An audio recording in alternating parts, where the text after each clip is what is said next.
healthcare is losing its monopoly on what counts as real health information. It's no longer just labs and hospitals deciding what matters. Your everyday life data is stepping onto the clinical stage.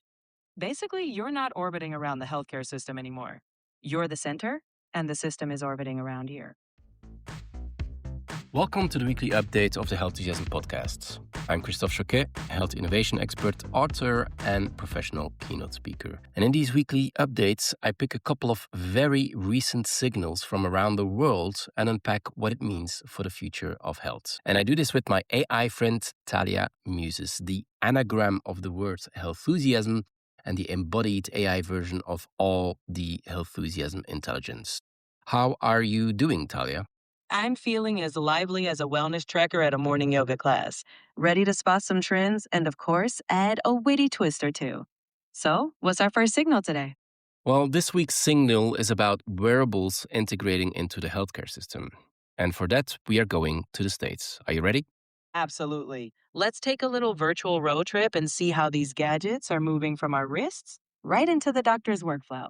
Think about the last time you checked a health number on your own. Maybe your sleep score on an Oura Ring, or your recovery on a Whoop band, your steps in a Google app on your phone. Small, everyday brands. Things millions of people already wear or carry in a pocket. And for years, that data lived in its own little world. It told you something. It made you feel a bit more in control, maybe. And then it just stayed there in the app. Nowhere near your doctor, but that is over now. In June 2026, Oura, the sleep ring, puts actual physicians inside its app. So you notice something odd in your data. You ask a question, and then you end up talking to a board-certified doctor without ever leaving the ring or the app, let's say. A sleep tracker turned into a front door to care. And once you see that, it's like opening Pandora's health box. Suddenly, every gadget you own wants to join the care team. Your wearable isn't just counting steps anymore, it's auditioning for chief medical officer of your life. Here's the thing, it's not just one clever app. It's the brand sitting on your finger, your wrist, and your phone right now, all quietly making the same move at the same time. But let's stay with Oura for just 1 second, because the story is bigger than one app update. Look at what this little ring did in less than 2 years. In late 2024, Essence Healthcare, a US Medicare Advantage health plan, started offering Oura Rings to eligible older members as a health benefit. A payer was funding a consumer wearable, but it did not stop at handing out rings. By June 2026, just a month ago, Essence had connected Oura's nighttime breathing insights to a physician-led workflow. So the ring doesn't diagnose sleep apnea. It can surface patterns that may justify a closer look by your physician. So in a way, it is helping physicians spot possible risks between appointments and the follow-up that is happening later. So it's basically a little ring playing detective for your doctor. Next thing you know, your wearable might be whispering, "Hey, this breathing pattern looks fishy. Let's nudge the doc." It's less about the data and more about handing your physician a little clue. Sherlock Holmes style, but with nap time. Indeed. And Oura went even further. Through 2026, Oura moved further into the connected care. It acquired the technology and team behind Galen AI, a platform built to bring medical records, lab results, medications, and wearable data together. It let US members import electronic health records from their providers straight into the Oura app.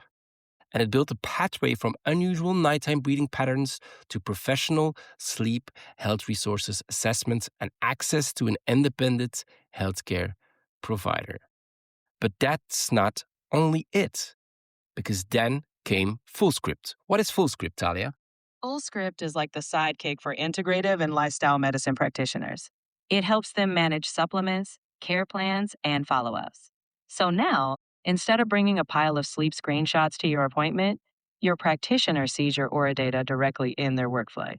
Health is no longer, "I'll tell you at the next checkup." It's right there between the supplements and the sleep plan. So Fullscript is indeed the clinical platform, if you will, that practitioners use in areas, like you said, like integrative medicine, lifestyle medicine, nutrition, and longevity. And indeed, it helps to manage supplements, lab testing, care plans, and any follow up that you can imagine. And through this partnership with Fullscript, patients can now choose to share their Aura trends directly with their Fullscript practitioners. So instead of a patient bringing a screenshot to an appointment, the practitioner can see longitudinal sleep, readiness, and activity patterns right inside the clinical workflow that the practitioner is having or using. That adds continuous real world context to lab results, to treatment plans, and to the actual conversations that patients are having with their practitioners. Not proof that one thing costs one another, that's not immediately the purpose, but let's say better evidence about what is happening between appointments. This is the shift from, if you will, the quantified self to the quantified care. Now hold that shape in your head and watch it appear somewhere completely different. Let's go to Whoop. What is Whoop, Thalia? Whoop is that sleep band that athletes wear to measure performance, recovery, and strain. Think of it as your personal coach, minus the whistle, but now it's playing in the healthcare lead too. Indeed, because in June 2026, just a month ago, Whoop connected to a health service called HealthEx, EX, and suddenly members could pull their diagnosis, their medications, their procedures, their whole lab history straight into the fitness app. A month earlier already, they've added video visits with real clinicians, a bit like Aura was doing as well. So a band built to measure your workouts now holds your medical history and connects you to a doctor. But here's a couple of things that matter. 3 things. Take it away, Thalia. First, wearables are becoming tools your clinician can actually use, no longer just pretty graphs. Second, this makes care continuous, no more waiting 6 months for insight. And third, you, the patient, are now a co producer of your health record. So it's less tell me about your week, and more, your week is already in the chart. So indeed, first of all, the consumer wearables are becoming tools that a clinician can actually see and use. They're not just diagnostics, but their data is starting to inform professional care anyway. And that's an important regulatory and cultural shift that we are seeing happening in the States. And then second, and this is maybe more important, it makes care more continuous because healthcare has always leaned on appointments, on questionnaires, and if you will, the occasional lab snapshots. Wearables add a constant layer of context between those moments. The body is becoming a streaming service, though like every streaming service, someone still has to interpret what is playing, and that is the role of the physician, the practitioner now. And then finally, patients, they are really becoming active producers of their own health record. They don't just receive care anymore. With their consent, their everyday behavior and physiology becomes part of how care is understood. That was Whoop, and that was what we talked about with Aura. But then maybe the biggest name of all, Google.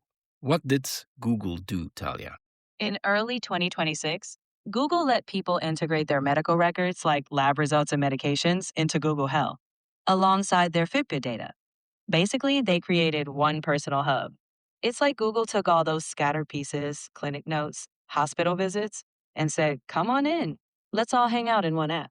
Google is turning the consumer app into one layer that sits above all of them. One place holding both your clinical history and your daily life for millions of ordinary people. So stay with me because a pattern is forming here. We have a sleep ring, an athlete's band, a tech giants app, 3 brands with, let's say, maybe not that much in common, but they're all pulling medicine towards the consumer. But here's the part that tells you this is real, not hype, but real. Because it is not only the brands that are reaching in, the clinical systems are getting ready to receive them as well.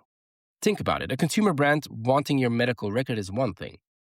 The systems that guard the hospital chart agreeing to accept that data from the outside, that's another thing. And that is what is already happening in the States since January 2025. Company called Validic did so. Explain what Validic is, Thalia, and what they've done. Validic is like a universal translator between your smartwatch and your hospital. In 2025, they connected 350 consumer devices. Think Aura, Fitbit, Apple, straight into the big hospital systems like Epic and Oracle Health. One translation layer, and suddenly, all your outside data can politely knock on your doctor's door. So indeed, Validic is an aggregator between devices and softwares, and it connects over 350 consumer devices. We talked about Oura, Fitbit, we talked about Whoop, but that's not the only ones. It could be Garmin, it could be Samsung, it could be Wittings, and they are all integrated into Epic and Oracle Health, the two systems that run most of the hospitals in America. And notice how clever that is, because no single device has to strike its own deal with every hospital. One translation layer opened the door for all of them at once. And then a month later, they added AI summaries. So a busy doctor doesn't drown in raw numbers, if you will. She or he just sees the trend that matters. So this isn't medicine suddenly coming to find you. It is quieter. It's even bigger. The closed record learning to accept what gets generated outside of the healthcare system. And once it can accept it, the wall isn't really a wall anymore. So let's pause the examples just for a moment and name what's actually going on. Take it away, Thalia. What's happening is healthcare is losing its monopoly on what counts as real health information. It's no longer just labs and hospitals deciding what matters. Your everyday life data is stepping onto the clinical stage. Basically, you're not orbiting around the healthcare system anymore.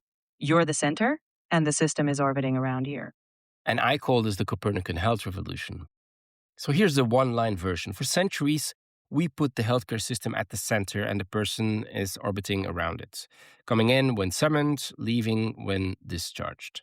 Copernicus did the same thing to the sun and the earth, but then he moved the center. And that's exactly what is happening now. The center is shifting from the system to you. But, and this matters, the technology is not what is driving this. The sensors are the accelerators, not the cause. What's driving it is a human thing. And what is that human thing, Thalia? It's what we call healthusiasm, the deep human urge to take control of our own health. People wanted to understand their bodies, to feel in charge. And now the tech is finally catching up. The rings, bands, and apps didn't create the hunger. They finally gave people a way to feed it. For years, the desire was there, but the supply wasn't, if you will. So what's really new is that the supply is finally catching up to the demand that was always waiting. The rings and the bands didn't create the hunger, they finally fed it. And that's the engine underneath everything. Healthusiasm is the pull. It's accelerating what we call consumer-driven health. Health pulled by the person, not pushed by the system. Oura, Whoop, Google, and now Epic and Oracle, they're not gadgets bolting onto medicine, they're the system finally admitting that valid health information can be born outside of the healthcare system itself. And once you see that, watch where it shows up next, because it doesn't stop at rings and apps, it reaches further.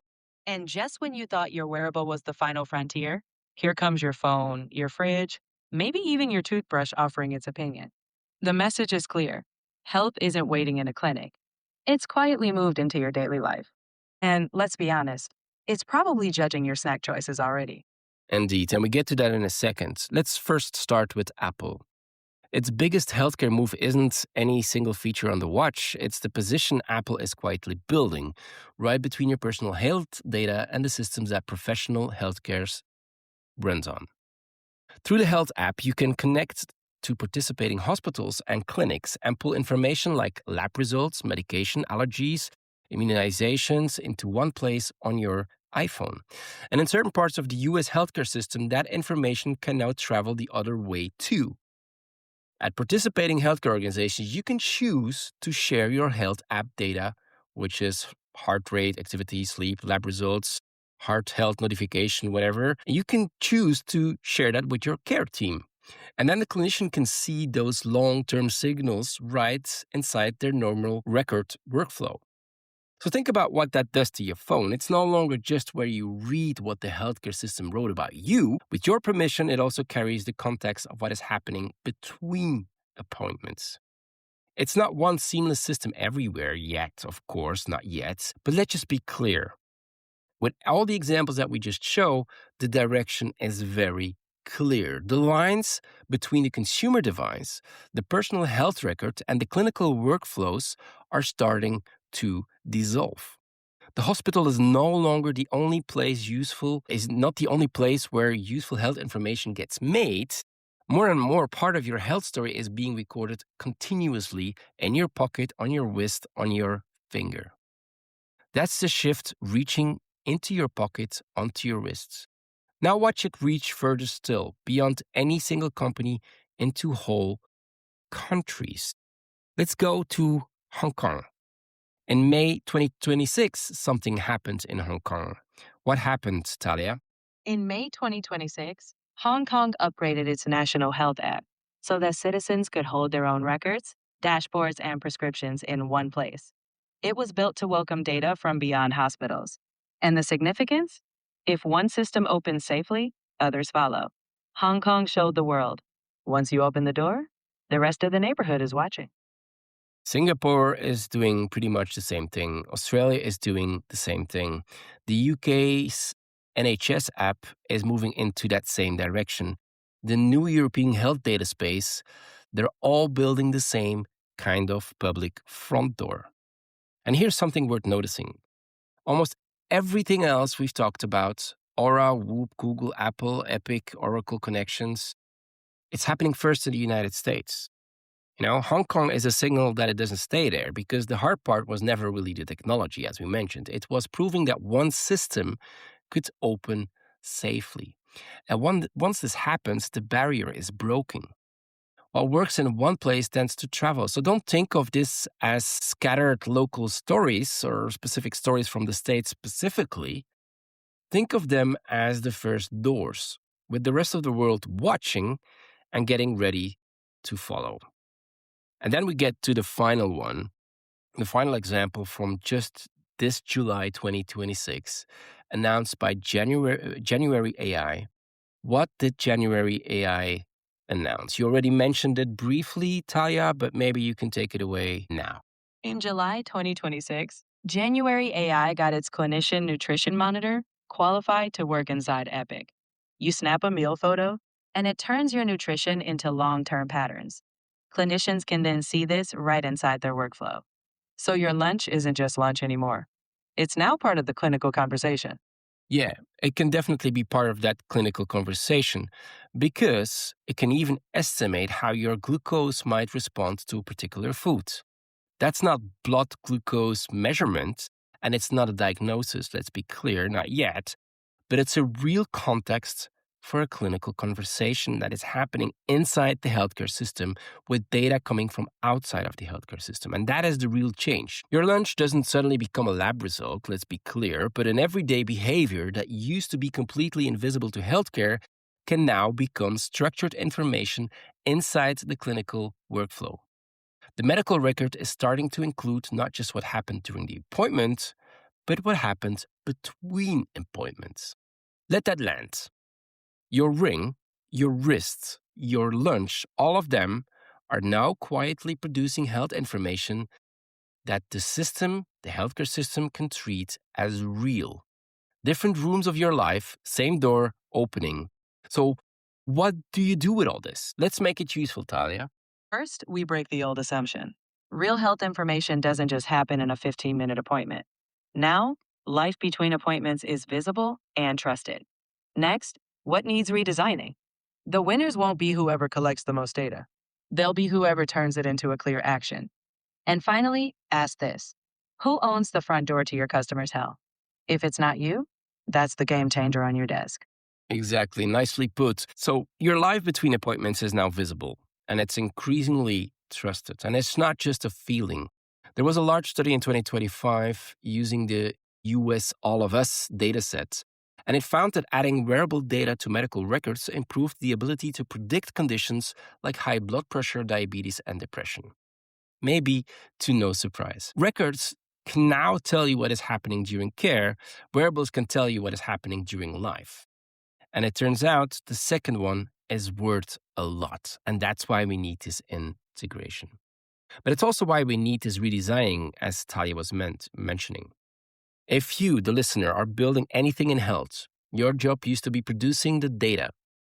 That is not the scarce thing anymore. The scarce thing is receiving that data, trusting that data, turning a flood of outside signals into one clear workflow, into one clear action. So the winners won't be whoever measures the most. That's long gone. That time has passed. The winners will be whoever becomes a trusted place where it all comes together.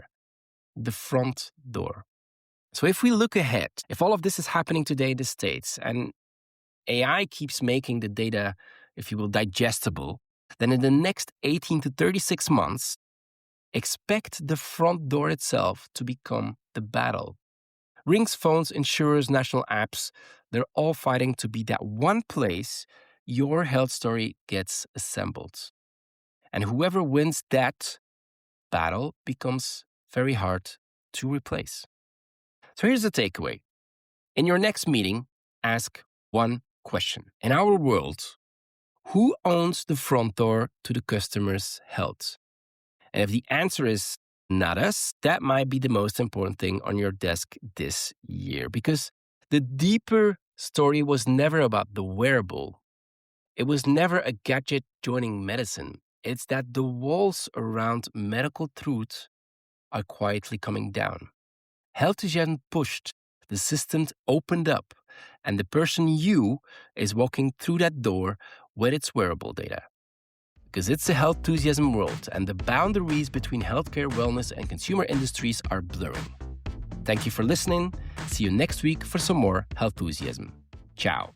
That was a great wrap, Christophe, because at the end of the day, health isn't just what happens at the clinic. It's the life we lead in between. Can't wait for next week's health plot twist.